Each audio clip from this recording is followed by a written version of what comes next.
where was the fire that you could see before you guys decided it was really time to go? If you could see that rock house, Rock wall over there. yeah, Okay. I think probably a couple houses towards that way. Yeah. Was pretty much that's where the smoke is. But because of the wind, it was blowing so hard that you cannot really tell. It's making it look worse than it is. But it's pretty much consistently blowing towards that apartment over there. And when the wind shifted and scattered, that's when we started. Okay, Time to go. that's a go. But all this area right here, we're still good.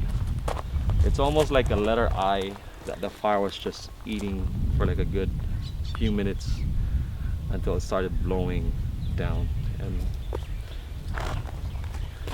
And you guys, people were this way. people that were living in that area fled to that area. Eventually, they also pretty much ended fleeing that side.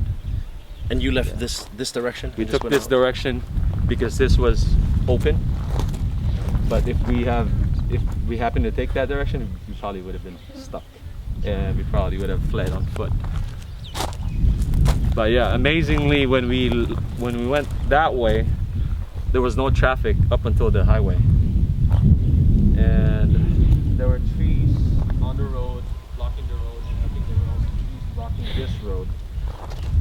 So it cut off the traffic that was coming from this side. So the route that you guys had to escape was clear for you guys to get out. But think about this. This area up to that area, they're pretty much stuck. There was no way for them to get through on this side of the street, or on this side of town. Is that some of the people that were jumping in the water? Yeah. Some I know that actually are from the church. Not our church, but church friends. They actually had clips on how it looked down there, behind the rock wall, behind the seawall. And so they were in the water. Yeah. That's where they went to escape. We actually have one family member of one of our church. He was just treading water for 2 hours, and then he swam close to the one closest, which is Lanipoco, I think. That's a far swim. So, I mean, basically, you were a block away from having to jump in the water yourself. That's a block. yeah. We do have a crazy testimony though. One of our church members. You guys heard about her story? No? She lives here. When we left, we couldn't find her. So I'm gonna tell you our version of her story. From what we know, when we left, we've been looking for her, right? And then we heard that someone picked her up from one of our neighborhood and got dropped off at Kanapali. And then from Kanapali, she walked to go to one of the church members in Honokawai, which is further down north, up north. And then, you go to sleep thinking like, okay, maybe she's okay. She is okay. So when we found her a couple days ago, she turned up. Her story was 100% totally different. What we heard about her was only 5% of what she went through that night. What happened actually was she left home after work when the fire was already coming this way. She went to the harbor. It was thick black smoke By herself.